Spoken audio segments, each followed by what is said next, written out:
मरचू जंगल से लकड़ियां काटकर बाजार में बेचने गया, लेकिन उसे लकड़ियों के अच्छे दाम नहीं मिले। इस पर मरचू ने कहा, अरे भैया, इतने कम पैसे, इन पैसों में तो 2 वक्त का खाना भी नहीं मिलेगा। आप मुझे बहुत ही कम पैसे देते हैं।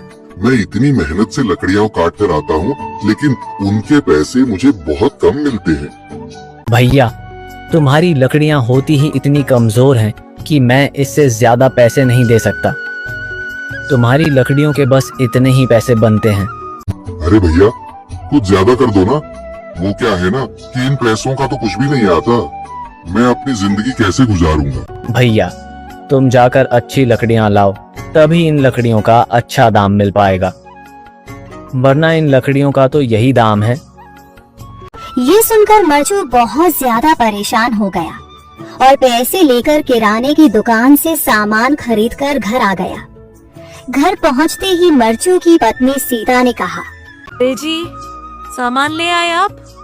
हाँ जी, सामान ले आया हूँ। सीता के चेहरे पर खुशी छा जाती है, लेकिन जब उसने सामान देखा, जी, इसमें तो बहुत थोड़ा सामान है। हाँ सीता, मुझे पता है कि यह सामान बहुत थोड़ा है, लेकिन मैं क्या करूँ? मेरे पास जितने पैसे थे, मैं उतने का ही सामान लेकर आ गया हूँ। इस तरह हमारा गुजारा कैसे हो पाएगा जी?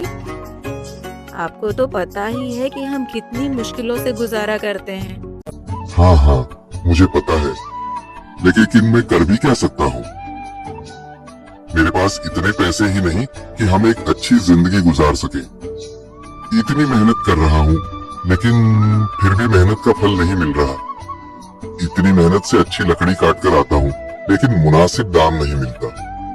मैं तो बहुत परेशान हूँ। क्या करूँ? कहाँ जाऊँ? अरे जी, आप परेशान न हो, आप कोई और काम देख लें। मैंने कई बार काम तलाशने की कोशिश की, पर किसी ने भी मुझे काम नहीं दिया। ये सुनकर सीता भी काफी ज्यादा परेशान हो गई। मरचू से सीता की परेशानी नहीं देखी गई। उसने अपनी पत्नी सीता से कहा, मैं फिर से जंगल की ओर जा रहा हूँ।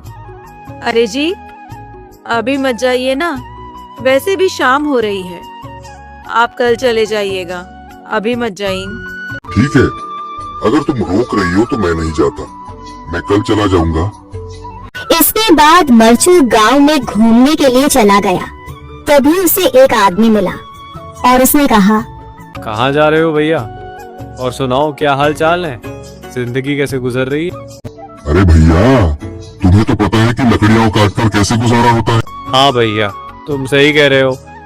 और आसपास के जंगलों में अच्छी लकड़ियां भी नहीं है। इसके लिए तो जंगल के अंदर जाना पड़ेगा।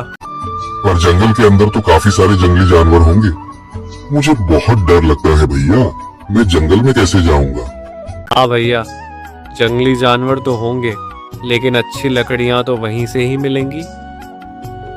ये सुनकर मरचू बहुत ज्यादा परेशान हो गया, लेकिन वह आदमी बिल्कुल ठीक कह रहा था। जंगल के किनारे की सारी लकड़ियां कट चुकी थीं। अब सिर्फ जंगल के अंदर ही अच्छी लकड़ियां बची थीं। अगली सुबह मरचू लकड़ियां काटने जंगल की ओर चल पड़ा। जंगल में आने के बाद मरचू ने कहा, अरे, यहाँ पर तो लकड़ियां ही नहीं है। वो आदमी सही कह रहा था, लकड़ियों के लिए तो जंगल के अंदर ही जाना पड़ेगा। और जंगल के अंदर जाना क्या सही रहेगा? मुझे तो बहुत डर लग रहा है, क्योंकि वहाँ पर तो काफी सारे जंगली जानवर होंगे जो खतरनाक होंगे। अगर आज मैं जंगल के अंदर नहीं गया तो मैं आज घर पैसे लेकर नहीं जा सकूंगा, और फिर जब पैसे नहीं होंगे तो गुजारा कैसे होगा? मरचू जंगल के बाहर खड़ा सोचता ही रहा और फिर उसने सोचा, अरे, यहाँ पर भी कोई मजबूत पेड़ दिखाई नहीं दे रहा जिससे मैं लकड़ियां काटकर घर ले जा सकूं। लगता है और अंदर जाना पड़ेगा। यही सोचकर मरचू जंगल के अंदर चला गया। अंदर जाने के बाद उसने इधर उधर पेड़ देखे, पर उसे कोई भी अच्छा पेड़ दिखाई नहीं दिया। यह सोचकर मरचू जंगल के और अंदर चला आया।